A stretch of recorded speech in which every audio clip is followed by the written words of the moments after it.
ஆதியாகமம் முதலாம் அதிகாரம். ஆதியிலே தேவன் வானத்தையும் பூமியையும் சிருஷ்டித்தார். பூமியானது ஒழுங்கின்மையும் பெருமையுமாய் இருந்தது. ஆழத்தின் மேல் இருள் இருந்தது. தேவ ஆவியானவர் ஜலத்தின் மேல் அசைவாடிக் கொண்டிருந்தார். தேவன் வெளிச்சம் உண்டாகக் கடவது என்றார். வெளிச்சம் உண்டாயிற்று. வெளிச்சம் நல்லது என்று தேவன் கண்டார். வெளிச்சத்தையும் இருளையும் தேவன் வெவ்வேறாக பிரித்தார். தேவன் வெளிச்சத்துக்கு பகல் என்று பெயரிட்டார், இருளுக்கு இரவு என்று பெயரிட்டார். சாயங்காலமும் விடியற்காலமும் ஆகி முதலாம் நாள் ஆயிற்று.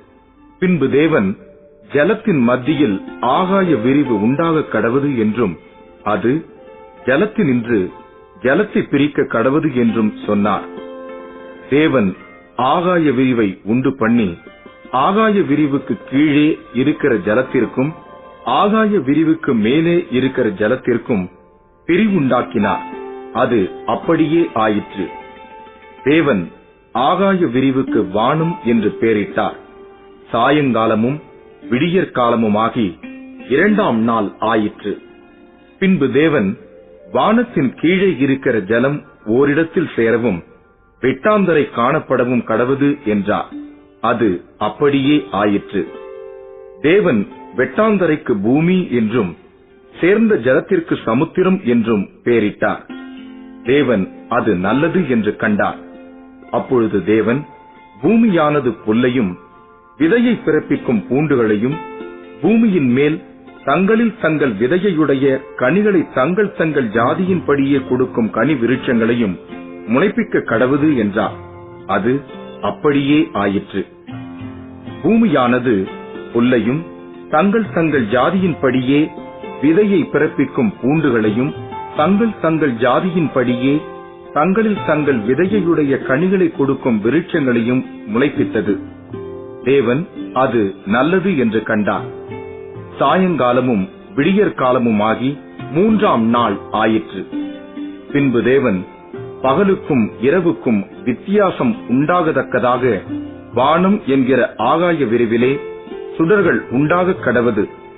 அவைகள் அடையாளங்களுக்காகவும் காலங்களையும் நாட்களையும் வருஷங்களையும் குறிக்கிறதற்காகவும் இருக்க கடவது என்றார்.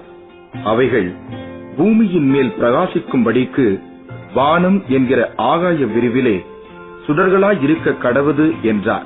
அது அப்படியே ஆயிற்று.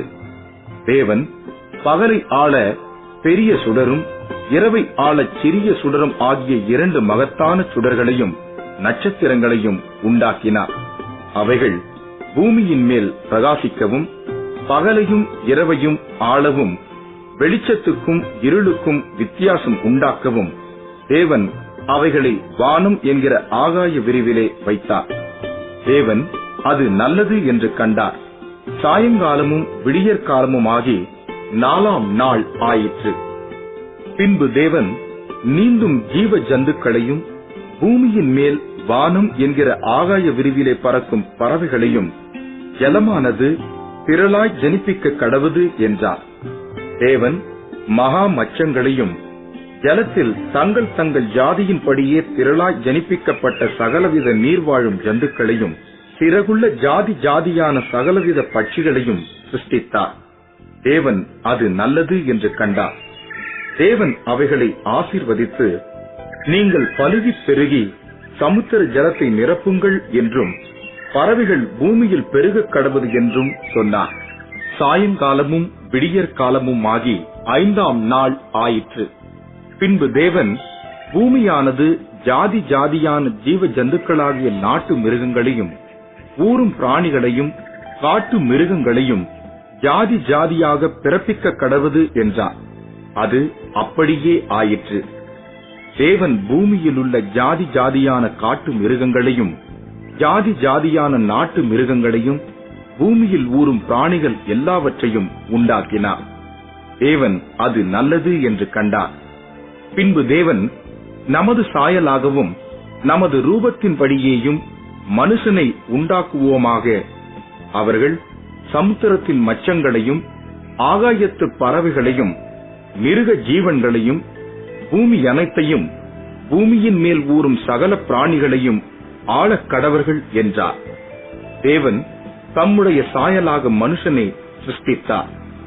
அவனை தேவ சாயலாகவே சிருஷ்டித்தார். ஆணும் பெண்ணுமாக அவர்களை சிருஷ்டித்தார். பின்பு தேவன் அவர்களை நோக்கி, நீங்கள் பலுகி பெருகி பூமியை நிரப்பி அதை கீழ்ப்படுத்தி சமுத்திரத்தின் மச்சங்களையும் ஆகாயத்து பறவைகளையும் பூமியின் மேல் நடமாடுகிற சகல ஜீவ ஜந்துக்களையும் ஆண்டு கொள்ளுங்கள் என்று சொல்லி தேவன் அவர்களை ஆசீர்வதித்தார். பின்னும் தேவன், இதோ பூமியின் மேல் எங்கும் விதைத்தரும் சகலவித பூண்டுகளையும் விதைத்தரும் கனி மரங்களாகிய சகலவித விருட்சங்களையும் உங்களுக்கு கொடுத்தேன். அவைகள் உங்களுக்கு ஆகாரமாயிருக்க கடவது. பூமியிலுள்ள சகல மிருக ஜீவன்களுக்கும் ஆகாயத்தில் உள்ள சகல பறவைகளுக்கும் பூமியின் மேல் ஊறும் பிராணிகள் எல்லாவற்றிற்கும் பசுமையான சகல பூண்டுகளையும் ஆகாரமாக கொடுத்தேன் என்றார். அது அப்படியே ஆயிற்று. அப்பொழுது தேவன் தாம் உண்டாக்கின எல்லாவற்றையும் பார்த்தார். அது மிகவும் நன்றாயிருந்தது. சாயங்காலமும் விடியற்காலமுமாகி 6ஆம் நாள் ஆயிற்று.